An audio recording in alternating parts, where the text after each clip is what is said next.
So today we have our friend David Andrade, and he's a chemist, pharmaceutical chemist from Ecuador. I know him for my God, so many years, and have the pleasure of having him here today.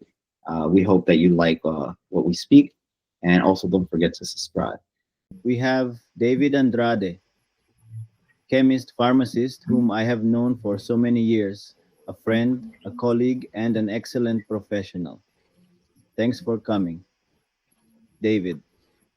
I wanted to ask you because I am very curious about your studies. I know you, I imagine we've known each other for so many years. More than 25.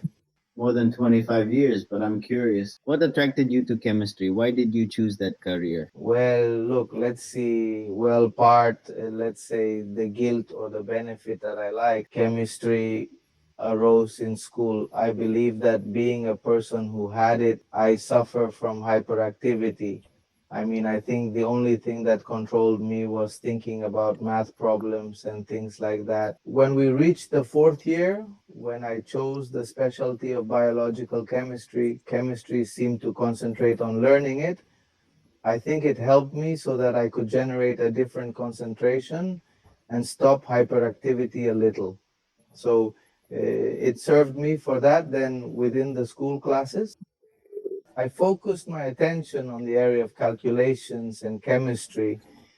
And when we were already in the last year of school, I remember that we went to a fair where the universities were exhibiting each one of their faculties and each of the careers that were within of the university that one could apply.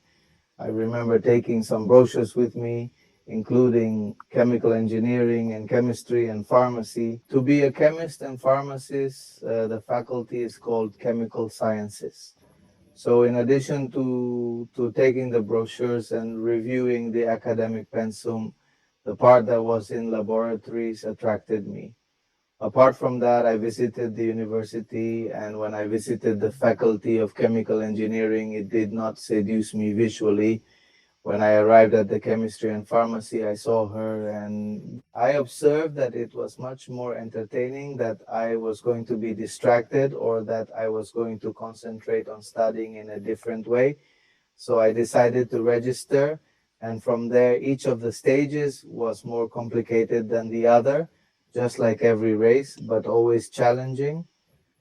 And I'm telling you, hyperactivity was controlled problems, and you have to focus on solve problems now.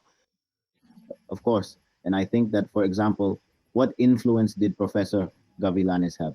Because remember that he gave us chemistry and was a very strict person. I think the influence of the engineer Manuel Gavilanes was strict. At first, I remember that I got low grades because I took it as something easy, but in the end, I didn't dedicate the time to it. And it was a challenge that I set myself to overcome. And because he came up to my dad and said, you know what, your son is no good for this. It's been the worst I've ever had because I had my other brother. And then it was that non-rivalry. If it's not the one that the professor, let's put it this way, in some ordinary way, eats his words and shows him that I could overcome every one of the things he gave us, and that was the incentive and the inspiration. After that, it was improving so much that many times I already graded, I only saw the results, and it made me excellent, excellent, excellent. My grades were always good. And one of the anecdotes here telling them on this podcast is that when we were, I think, fifth or sixth grade, the wife was pregnant. I don't know if you remember. Yes. Yes, me. Agreement was made, and he started searching for names of the students who applied with him, including his son's name, David Javier. In all seriousness, what anecdote do you have? It began as a challenge to excel personally at this.